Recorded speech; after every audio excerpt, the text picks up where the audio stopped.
Hello friends, so today we are discussing about the poem Song 36 from Gitanjali. This poem has been written by Rabindranath Tagore. This poem has been taken from Gitanjali, which means an offerings of song. So guys, Gitanjali एक book है, ये poem Song 36 Geetanjali book से ली गई है, जो कि book जो है रिटन किसने की है, किसने लिखी है, रविंद्रनाथ टैगोर ने लिखी है. In this poem, Tagore has prayed to God to strike or remove spiritual poverty or penury from his heart. In this poem, so Tagore जो है, जो poet हैं, वो प्रे करते हैं गॉड से कि मेरे अंदर जितनी भी स्पिरिचुअल पॉवर्टी है और पेनुरी है, पेनुरी इट मीन्स पॉवर्टी और लैक ऑफ स्पिरिचुअलिटी. और यहाँ पर कोई पॉवर्टी, कोई मटेरियल पॉवर्टी की बात नहीं की गई है, इसमें लैक ऑफ स्पिरिचुअल पॉवर्टी भी कह सकते हैं, उसकी बात की गई है. इसीलिए हम अभी फर्स्ट स्टेंजा सबसे पहले पढ़ते हैं, सो आपको ज़्यादा क्लियर हो जाएगा. So this is my prayer to thee my Lord. सो ये मेरी आपसे प्रार्थना है, मेरी आपसे प्रेयर है, मैं आपसे प्रे करता हूँ. This is my prayer to thee means you, my lord means God, और we can say that almighty. So strike at the root of penury in my heart. Strike at the root of penury in my heart means strike is the imagery of woodcutter. Like जैसे for instance, जैसे देखिए would cutter की imagery दी गई है. अब आप इस poem को भूलकर आप एक वुड कटर की सिचुएशन में चले जाइए, ठीक है. सो जैसे एक वुड कटर जो है वो एक पेड़ को काटता है, ठीक है. स्ट्राइक मीन्स हिट करना, और जब वो हिट करता है पेड़ को तो वो पेड़ टूट जाता है, मीन्स खत्म हो जाता है. तो इसी तरह वो चाहते हैं. Root of penury means as I already told you, poverty और लैक ऑफ स्पिरिचुअलिटी मीन्स कि आप मेरी प्रार्थना सुनो माय लॉर्ड, मेरी प्रेयर सुनो माय लॉर्ड. स्ट्राइक आप मेरे अंदर जितनी भी, मेरे हार्ट के अंदर, मेरे दिल के अंदर जितनी भी लैक ऑफ स्पिरिचुअलिटी है उन सबको खत्म कर दो. So give me the strength lightly to bear my joys and sorrows.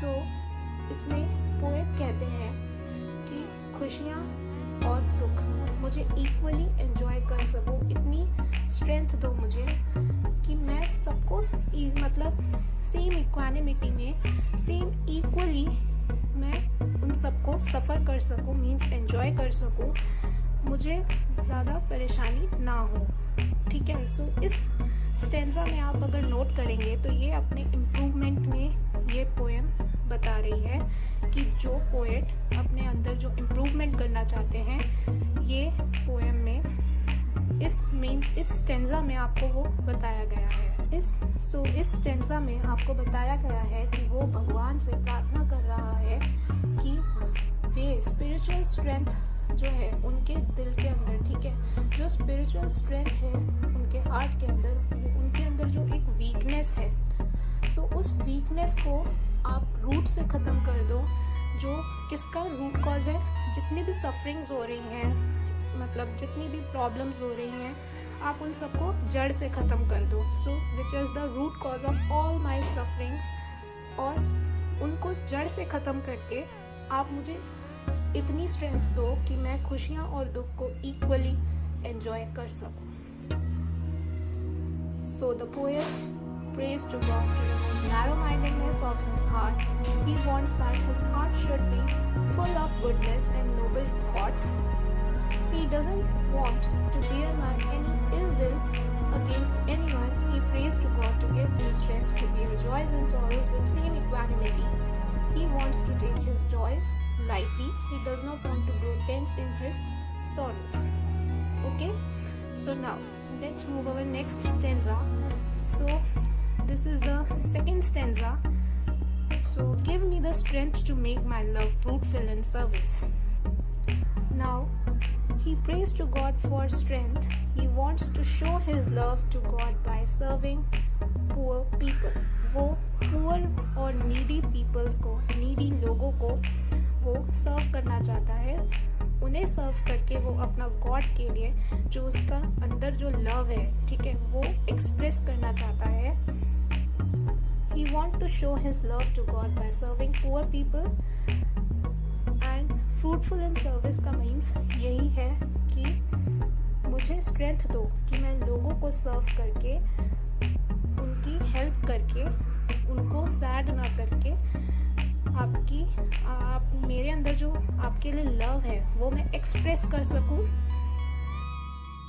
Give me the strength never to disown the poor or bend my knees before insolent might. So in this two lines, disown means live among them and insolent might means rich power, or we can say that बुरे लोग. So इस stanza में means in दोनों लाइनों में क्या बताया गया है. पोएट कहते हैं मुझे स्ट्रेंथ दो कि मैं लोगों को सर्व कर सकूं, कभी सैड ना करूं, उनके साथ कभी रूड बिहेवियर ना रखूं, उनके साथ हमेशा गुड बिहेवियर रखूं, ताकि मैं आपको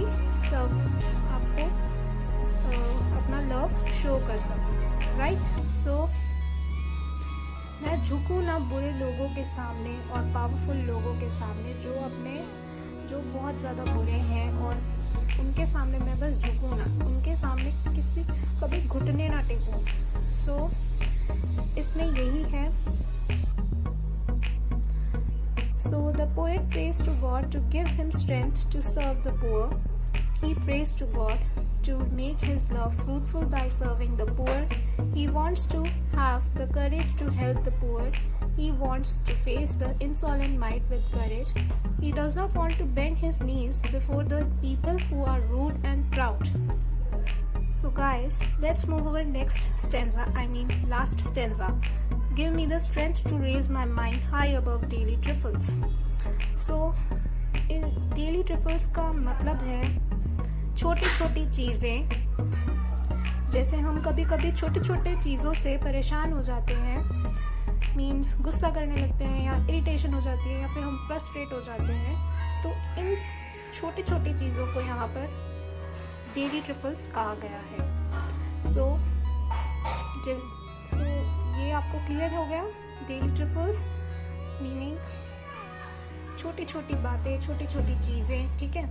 सो मैं डिस्टर्ब ना हूँ अनइम्पॉर्टेंट थिंग्स से, ये पोएट कहते हैं. I want to become broad minded person, ठीक है, कि मेरी जो लाइफ है, ठीक है, मैं उनमें परेशान ना हूँ, घबराऊँ ना, इन छोटी छोटी चीज़ों से ये मुझे तंग ना करे, ठीक है, और मैं हैप्पी रहूँ और लोग को हैप्पी रखूँ, ठीक है. And give me the strength to surrender my strength to die well with love, ठीक है. सो आप मुझे इतनी शक्ति दो, मैं लोगों को सर्व करके आपका गॉड्स विलिंग सर्वेंट बन जाऊँ, ओके. और at the end die will means God's wish, okay. So at the last मैं चाहता हूँ कि आप मुझे इन सब चीज़ों के लिए शक्ति दो. सो गाइस, इस स्टेंजा में यही बताया गया है कि मैं डिस्टर्ब ना हूँ इन इम्पॉर्टेंट थिंग्स से. I wanted to become broad minded person. आप मुझे इतनी शक्ति दो, मैं लोगों को सर्व करके आपका गॉड्स विलिंग सर्वेंट बन जाऊँ. एट द लास्ट मैं चाहता हूँ कि आप मुझे इन सब चीज़ों के लिए शक्ति दो. मीन्स कि he prays to the God for the strength, okay. So वो लास्ट में चाहते हैं कि मैंने जितनी भी स्ट्रेंथ के लिए मैंने प्रे किया है, आप मुझे वो सब स्ट्रेंथ्स दो कि मैं ये सब सफ़र कर सकूँ, मीन्स सब कुछ मैं कर सकूँ. So the poet prays to God to grant him strength to raise his head above the daily trifles. Here the words daily trifle means unimportant and irritating events which are of no use. Okay, so the poet wants to get rid of such things. He wants to be above all those mean activities which would never give him real happiness. The poet prays for strength to emphasize the fact that God is all powerful and the source of all strength. He loves to work in accordance with the will of God, so he requests God to give him strength to surrender himself to him. So guys, ये हमने poem कर ली है। Okay, I hope आपको सबको समझ में आ गई होगी कि इस पोएम में एक्चुअली है क्या। सो मैंने इस पोएम को इजी बनाने के लिए आपके लिए डिस्क्रिप्शन बॉक्स में समरी दी हुई है, सो चेक कर सकते हैं आप नीचे डिस्क्रिप्शन बॉक्स में जाकर। And thanks for watching and subscribe my channel, give the bell icon